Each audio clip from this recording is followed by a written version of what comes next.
Hello viewers, welcome back to my channel Mathematics Hub, and today's topic is examples of exercise 5.2. In previous class we discussed about the nth term of an AP. nth term क्या होता है, उसका formula क्या होता है, ये सब हम लोग ने जाना। अब हमारा आज का टॉपिक क्या है, उससे रिलेटेड कुछ एग्जांपल्स देख लेते हैं। जैसे कि हमारा nth टर्म का जो टॉपिक है वो आप लोग को बहुत अच्छे से क्लियर हो जाएगा। तो उससे रिलेटेड हमारा फर्स्ट एग्जांपल एनसीईआरटी का फर्स्ट एग्जांपल है, find the tenth term of the AP 2, 7, 12। हमारे पास एक एपी है, ठीक है, हमारे पास ये एपी है, 2 है, 7 है, 12 है, ये एक लिस्ट ऑफ नंबर्स ये एपी है। इसमें से हम लोग को निकालना है 10th टर्म। हम लोग को कहाँ तक A3 तक पता है और हम लोग को निकालना है A10। तो हमारा फॉर्मूला क्या था, पहले तो हम लोग को देखना पड़ेगा कि यहाँ पे फर्स्ट टर्म क्या है। तो A1 हमारा क्या है, 2 है, और A2 क्या है, 7 है। तो हमारा D पहले क्या निकलेगा, 7 - 2 = 5, ठीक है, कॉमन डिफरेंस हमारा आ गया। अब हम लोग को N कितना है, N हम लोग का 10 है, क्या निकालना है, 10। तो AN = क्या होता है, AN = हम लोग को होता है A + N - 1 D। ये हम लोग nth टर्म ऑफ AP में AN का फॉर्मूला जाने। अब हमारा N है 10, तो A10 = A कितना है, A है 2 + N10 - 1 5। तो A10 = 2 + 9 × 5, 9 × 5 = 45। तो 2 + 45 = 47। तो A10 हमारा क्या आएगा, 47, ठीक है। अब नेक्स्ट क्वेश्चन देखते हैं। तो नेक्स्ट क्वेश्चन हमारा क्या है, which term of the AP 21, 18, 15 ... is 81। तो हमारा कौन सा ऐसा टर्म 81 आएगा। तो हम लोग को अब निकालना क्या है, अब हम लोग को निकालना है N। हमारा AP दिया हुआ है, ठीक है। अब ये 81 जो नंबर है, AN दिया हुआ है, मतलब AN जो है यहाँ पे वो N कौन सा होगा, कौन सा टर्म पे 81 आएगा, वो हम लोग को निकालना है। और वो भी बताना है ऑल्सो इज एनी टर्म 0। क्या कोई ऐसा टर्म 0 भी होगा, मतलब 81 कौन से नंबर पे होगा और 0 कौन से नंबर पे होगा, दोनों को हम लोग को बताना पड़ेगा। तो चलते हैं नेक्स्ट क्वेश्चन के सॉल्यूशन पे। तो इस एपी में हम लोग देख लेते हैं हमारा फर्स्ट टर्म क्या है। हमारा फर्स्ट टर्म है 21, सेकेंड टर्म हमारा क्या है, 18 है। तो हम लोग को डी क्या निकलेगा, 18 - 21। तो डी हमारा क्या आ गया, -3, ठीक है। अब an हम लोग को गिवन है, an क्या गिवन है ना, -81 हमारा गिवन है, ठीक है। अब हम लोग को निकालना क्या है, इस n का वैल्यू। तो an = हम लोग को पता है क्या होता है, A + N - 1 D, ठीक है। an हमारा -81 गिवन है और n निकालना, A हमारा 21, N - 1 D क्या है, -3।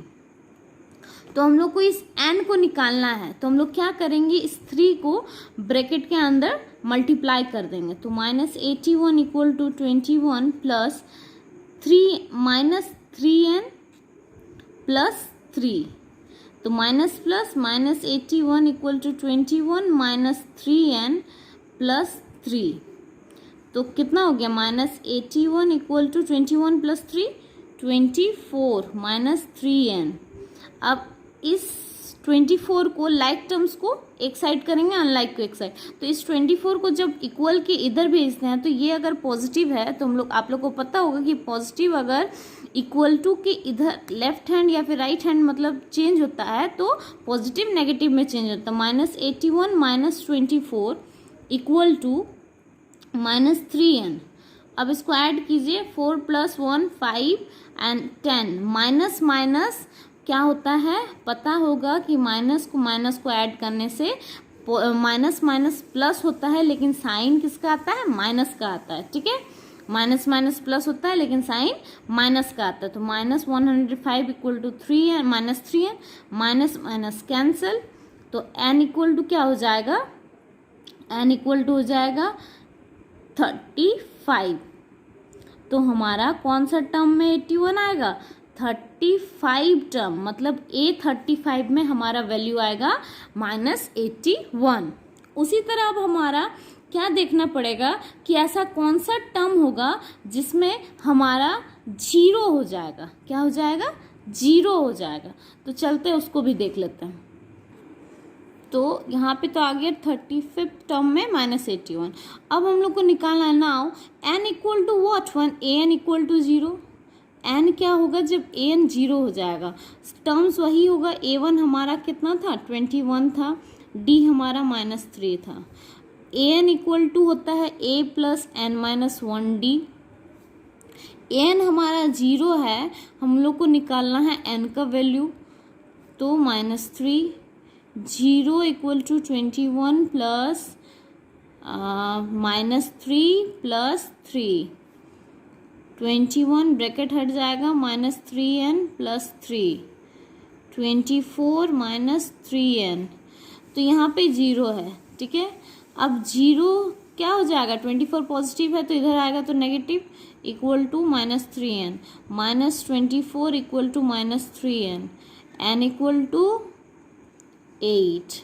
तो कौन सा टर्म पे 0 आएगा हमारा, 8th टर्म पे। तो क्या लिखेंगे, so the 8th term is 0।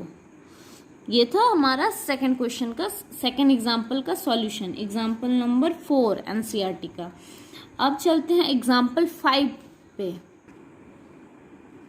अब क्या है, क्वेश्चन नंबर 5 है, example number 5, determine the AP whose third term is 5 and seventh term is 9। अब हमारा क्वेश्चन में हो गया क्या कि A3 हमारा 5 है और A7 है 9, तो हम लोग को निकालना क्या है, AP। तो A3 को हम लोग क्या लिखते हैं, अब हम लोग को तो बनाना पड़ेगा कुछ अलग ढंग से। तो हम लोग A3 को क्या लिख सकते हैं, A3 को हम लोग ये भी लिख सकते थे कि A प्लस 3 माइनस 1D, क्या ये हम लोग लिख सकते हैं, हाँ। और ये हो जाएगा A plus 7 minus 1D equal to 5 and इधर इक्वल टू 9, ठीक है। तो यहाँ पे क्या हो गया, A plus 2D equal to 5 and A plus 6D equal to 9। अब बाइलिनियर इक्वेशन, इसको इक्वेशन 1 और इक्वेशन 2 मानते हैं, ठीक है। अब ये दोनों को इक्वेशंस को सॉल्व करते हैं, किससे ना, क्रॉस मल्टीप्लिकेशन। आप 9th में भी पढ़े होंगे पॉलिनोमियल में कि जब ऐसा इक्वेशन रहता है तो हम लोग क्या करते हैं, कोफिशिएंट्स को इंटरचेंज करके मल्टीप्लाई कर देते हैं। जैसे कि from equation 1 and 2 we get, क्या गेट करेंगे हम लोग, कुछ भी ए का वैल्यू और डी का वैल्यू, ठीक है। ए कुछ भी नहीं, ए और डी का वैल्यू। तो हम लोग क्या करेंगे, जैसे कि ए प्लस 2D है और ए प्लस 6D है इक्वल टू 5 इक्वल टू 9, हम लोग क्या करेंगे, क्रॉस मल्टीप्लिकेशन करेंगे, किसका, कोफिशिएंट्स का। जैसे कि ये दोनों तो सेम है, ठीक है, ये दोनों को हम लोग कुछ नहीं करते हैं। यहाँ पे 6 जैसे है तो हम लोग इसको 6 से कर देंगे, और यहाँ पे 2 है तो हम लोग इस इक्वेशन को 2 से मल्टीप्लाई कर देंगे, ठीक। तो हमारा क्या हो जाएगा, पूरे में 6A plus 12D equal to 30, और second 2A plus 12D equal to 18। तो हमारा 2 इक्वेशंस क्या आया, 6A plus 12D equal to 30 और 2A plus 12D equal to 18। तो यहाँ पे स्पेस नहीं है इसलिए मैं नेक्स्ट पेज पे बताती हूँ। तो हमारा इक्वेशंस कुछ इस तरह से आया, क्या है, 6A plus 12D equal to 30 और 2A plus 12D equal to 30। अब हमारा कुछ इक्वल आ गया, क्या आया ना, 12D इक्वल आ गया। अब जैसे यहाँ पे पॉजिटिव रहता है तो हम लोग साइन चेंज करके नेगेटिव डालते हैं, यहाँ पर भी साइन चेंज कर दिए हम लोग बोथ साइड में, ठीक है। यहाँ भी पॉजिटिव है तो नेगेटिव, ठीक। अब पॉजिटिव नेगेटिव कैंसिल, बचा क्या, 4A इक्वल टू 12, तो A इक्वल टू 3। तो हमारा फर्स्ट टर्म क्या आ गया, 3। अब कॉमन डिफरेंस D निकालना पड़ेगा, तो पुटिंग इसको हम लोग इस इक्वेशन को 3 मान लेते हैं, पुटिंग इक्वेशन 3 in 1। और पहला इक्वेशन हमारा क्या था, पहला इक्वेशन था a plus two D equal to 5। अब a की जगह 3 plus 2d equal to 5, 2d equal to 5 minus 3, तो d equal to 2d equal to 2 cancel, d equal to 1।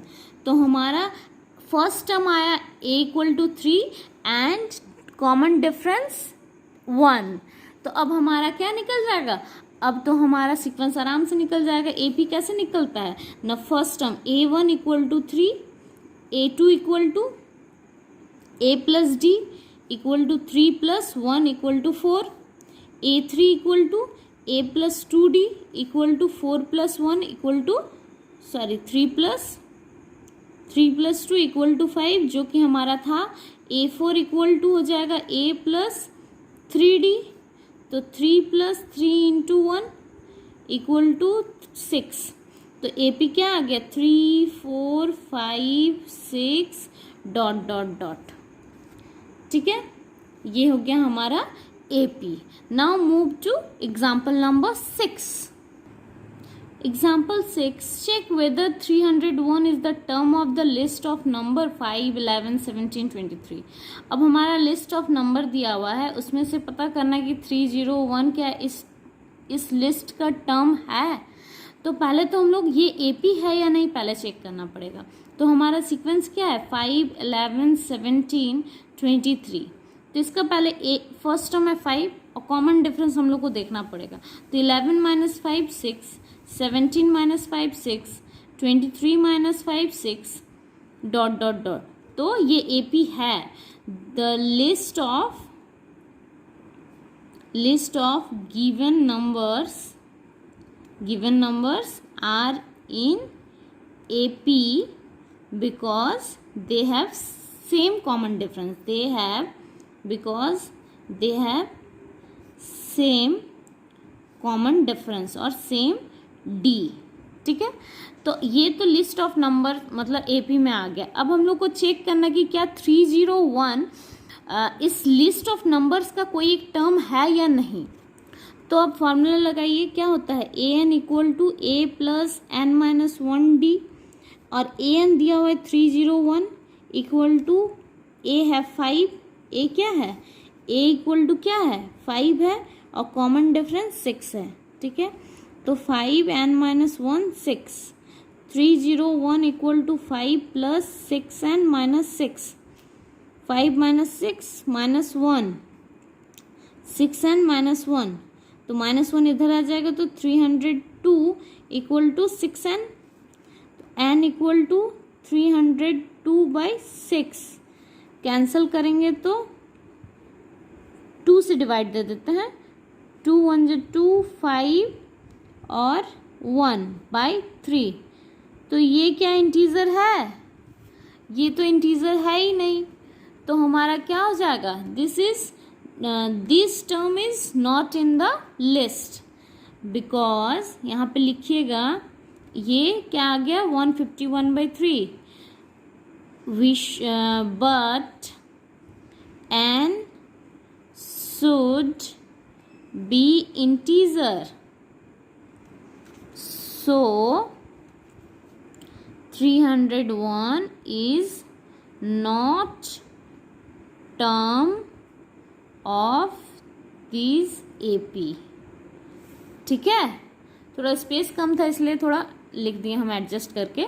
आप लोग तो समझ ही गए होंगे कि क्योंकि n क्या है, इंटीजर होना चाहिए था, जिसके कारण 301 AP नहीं है, क्योंकि ये इंटीजर नहीं है। Now proceed to example number 7। अब example 7, how many 2 digit numbers are divisible by 3। अब कितना 2 डिजिट नंबर डिविजिबल बाई 3 है, तो 3 का टेबल में देखिए कौन कौन सा आता है, कौन कौन सा डिविजिबल है।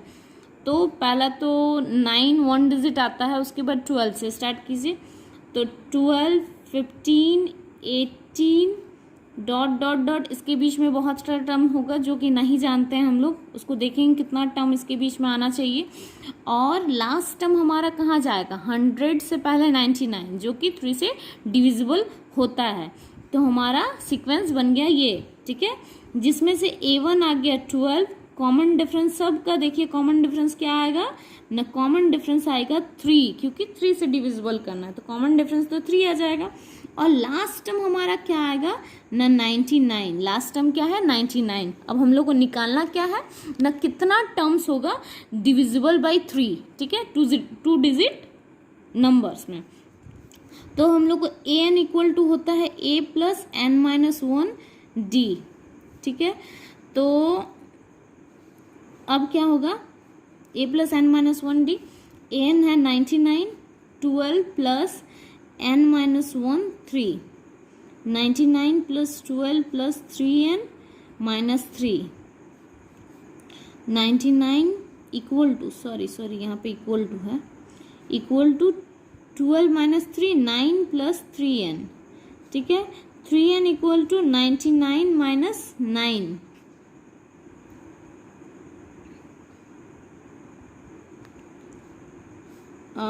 3n equal to 90, so n equal to 90 by 3 equal to 30, क्या आ गया 30। तो कितना टर्म होगा ना, 30 टर्म होगा। So there are 32 digit numbers divisible by 3। कितना टर्म डिविजिबल बाई 3 होगा ना, 30 टर्म्स होगा जो कि डिविजिबल होगा 3 से। Now proceed to example number 8। Example number 8 says find the 11th term from the last term of the AP 10 7 4 ... 62। अब बोल रहा है कि हम लोग को लास्ट से, ठीक है, तो हम लोग क्या करेंगे, AP को रिवर्स में लिखते हैं, ठीक है, -62 ... 4 7 10, ठीक है। इस AP का लास्ट हम लोग रिवर्स कर दें इसको। अब बताना कि लास्ट से 11th टर्म में क्या होगा, तो हम लोग तो रिवर्स कर दिए, तो अब हमारा 11th टर्म में क्या होगा, तो इससे हम लोग D तो निकल ही जाएगा, 10 - 7 3। तो फर्स्ट टर्म हमारा क्या हो गया, रिवर्सिंग ऑर्डर में, on reversing the AP A1 equal to -62 and D equal to 3, क्या हो जाएगा D 10 - 7 D इक्वल टू 3। और निकालना है, फाइंड करना है A1, ठीक है। तो A11, तो A11 equal to A plus 11 minus 1 plus into D, 11 minus 1 into D, तो -62 plus 10D, -62 plus 10 into 3, -62 plus 30, 2 minus 32। A11 का क्या आ जाएगा, 32, ठीक है। तो इसको अब फिर यहाँ से क्या हो जाएगा, लास्ट से हम लोग को 11 निकाल, तो हम लोग क्या किए, रिवर्स कर दिए सीक्वेंस को। तो हमारा फर्स्ट टर्म बन गया 62 और कॉमन डिफरेंस इस सबके बीच का क्या है, 3 है। A11 हम लोग निकाल दिए, जिसका क्या आ गया सॉल्यूशन, -32। तो मतलब A11 11th टर्म में, that is the 11th term from last term is -32। Last term से 11th टर्म क्या होगा, 32 होगा। Now proceed to example number 9। तो example number 9 says a sum ₹1000 is invested at 8% simple interest per year। बोल रहा है कि 1000 रुपीज कितना पे इन्वेस्ट, सिंपल इंटरेस्ट 8% के सिंपल इंटरेस्ट में 1000 रुपीज इन्वेस्ट किया है, ठीक है। कोई भी मान लो एक लड़का क्या किया, 8% के इंटरेस्ट में वो 1000 रुपीज को इन्वेस्ट किया है, ठीक, पर ईयर, हर एक साल।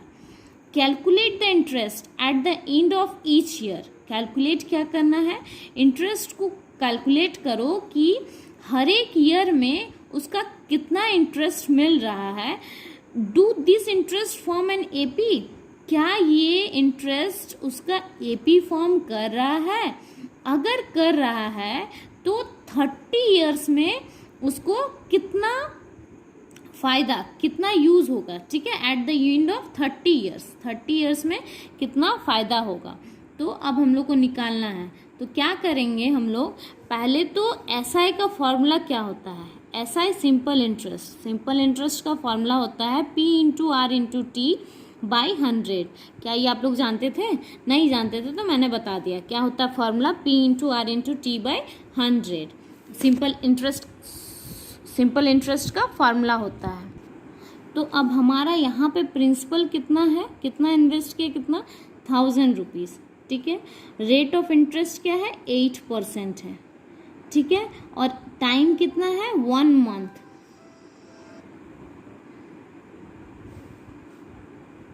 टाइम है 1 ईयर, ठीक है। तो अब हमारा एसआई क्या हो गया, SI equal to 1000 into 8 into 1 by 100, ठीक है। ये एसआई कितना का, फर्स्ट ईयर का इंटरेस्ट, इसको आप ऐसे भी लिख सकते हैं, interest at the end of first year, ठीक है। फर्स्ट ईयर सॉरी, यहाँ पे क्या कर रहे थे हम लोग, फर्स्ट ईयर का पहले निकालते थे। फर्स्ट ईयर का पहले एसआई का फॉर्मूला क्या था, P into R into T by 100, ठीक है। तो फर्स्ट ईयर का क्या आ गया, 1000 इंटू 8 इंटू 1 बाई 100, ठीक। अब इसको सॉल्व करने पे 20 कैंसिल, क्या आया फर्स्ट में 80, फर्स्ट में क्या आया हमारा 80 रुपीज़, ठीक है। कितना रुपीज़ उसको इंटरेस्ट मिला, 80 रुपीज़ फर्स्ट ईयर में। अब हमारा second year, interest eight end of second year का देखते हैं। सेकेंड ईयर में क्या आ जाएगा, 1000 into 8 into 2 by 100। Second year का टाइम 2 हो जाएगा, फिर 20 कैंसिल, ₹160। उसी तरह interest at the end of third year. अब थर्ड ईयर का क्या हो जाएगा, वही 1000 इंटू 8 इंटू 3 बाई 100। तो अब हमारा 20 कैंसिल, ₹240। तो हमारा ये क्या आया, 80, 160, 240, ठीक है। तो सीक्वेंस कैसे बनेगा, 80, 160, 240 डॉट डॉट डॉट। और ये क्या एपी में है, तो इससे हम लोग को क्या निकालना पड़ेगा, कॉमन डिफरेंस से पता लगाना पड़ेगा। तो A1 हमारा क्या हो गया, 80, A2 क्या हो गया, 160। तो कॉमन डिफरेंस क्या हो जाएगा, 80, क्योंकि 160 माइनस 80, 80। यहाँ पे भी 80, 240 माइनस 60, 80। तो हमारा क्या आ जा रहा है, 80, 80, तो सेम आ गया। तो this is in AP, because common difference is same, ठीक है। तो अब क्या निकालना है, A30 निकालना था कि at the end of 30 years, question में क्या था, 30 इयर्स। तो 30 इयर्स को निकालने के लिए क्या करेंगे, A plus n minus 1D formula था। तो A कितना हो गया हमारा, 80 plus n 30 minus 1D 80 plus 29 into 80। 80 plus 8 9 जा 72, हाथ में हैंड में 7, 8 2 जा 16, 17 18 19 20 21 22 23। तो अब क्या आ जाएगा हमारा, 0 10 4 2400। हमारा A30 क्या आएगा, 2400। तो at the end, so the interest at the end of 30 years will be 2400 will be 2400. Now proceed to last question, last example of this exercise 5.2, example number 10. Question example number 10. In a flower bed there are 23 roses plants in the first row. बोरा एक flower bed है, मान लीजिए एक flower bed है, उसमें पहला रो में 23 rose plant, ठीक है, सेकेंड रो में 21 रोज प्लांट है एंड थर्ड रो में 19 है. ऐसे करते करते लास्ट रो में 5 रोज प्लांट्स है. तो इसके बीच इस फ्लावर बेड पे कितना रोज का प्लांट्स, मतलब कितना टर्म्स, ये सारा क्या है एपी में है, ठीक है. तो नंबर ऑफ रोज क्या हो जाएगा, रोज प्लांट्स कैसे होगा, 23, 21. स्टेटमेंट आप लोग खुद से लिख सकते हैं. 20 मैं सॉल्यूशन बताती हूँ, ठीक है, सॉल्यूशन. तो 23, 21, 19 डॉट डॉट डॉट लास्ट है 5. तो हमारा नंबर ऑफ टर्म्स कितना है इसके बीच वो निकालना है, ठीक है. तो ए एन इक्वल टू होता है ए plus N minus 1 D. A N हमारा क्या है, लास्ट टर्म 5 है, ए प्लस एन माइनस 1. पहले तो हम लोग को क्या निकालना पड़ेगा, पहले कॉमन डिफरेंस तो निकाल लें. I am sorry, A one पहले क्या है, ए वन इक्वल टू है 23 and D equal to 21 minus 23 equal to -2. D हमारा -2 है, ठीक है, और ए वन क्या है 23. 5 equal to A one 23 plus N minus 1 -2. 5 equal to 23 minus 2n plus 2, bracket हटा के हमने मल्टीप्लाई कर दिया. तो 5 equal to 23 plus 2 25 minus 2n.